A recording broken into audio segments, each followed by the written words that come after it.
السلام علیکم ناظرین، میں ہوں آپ کا میزبان ممتاز خان کھوسا۔ ناظرین، آج بات کرتے ہیں جو گورنمنٹ نے لیبر کا نوٹیفیکیشن جاری کیا تھا تنخواہ کا، وہ تھا 32,000 روپیہ، لیکن علامہ اقبال ٹیچنگ ہسپتال ڈیرہ غازی خان میں سویپر کی تنخواہ 25,000 روپیہ ہے اور سپرویزر کی تنخواہ بھی 25,000 روپیہ ہے، لیکن وہ بھی 3 ماہ نہیں ملتی ان کو۔ وہ اپنا گھر کہاں سے چلائیں؟ جو سویپر کام کرتے ہیں وہ غریب بیچارے غریب ہی ہوتے ہیں، ان کو کوئی مجبوری ہوتی ہے تو وہ وہاں پہ کام کرنے کے لیے آتے ہیں، نہیں لیکن کسی نے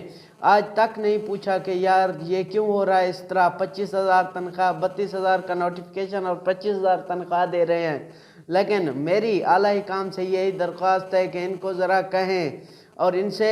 نوٹیفیکیشن لیں، کیونکہ یہ جو سرکاری تنخواہ ہے وہ 32,000 ہے کم سے کم لیبر کی، لیکن جو اپنا سپرویزر ہوتا ہے اس کی تنخواہ میرے خیال میں 45,000 روپیہ سرکاری حساب سے، لیکن سپرویزر کو بھی یہ 25,000 دیتے ہیں اور لیبر جو سویپ کا کام کرتے ہیں سویپر ان کو بھی 25,000 دیا جاتا ہے اور وہ بھی 3 مہینے تنخواہیں شارٹ رہتی ہیں۔ لہٰذا میری وزیر اعلیٰ اور ڈپٹی کمشنر ڈیرہ غازی خان اور کمشنر ڈیرہ غازی خان سے یہی درخواست ہے، ذرا نوٹس لے کے خدارہ ان غریبوں کو انصاف دلایا جائے۔ شکریہ۔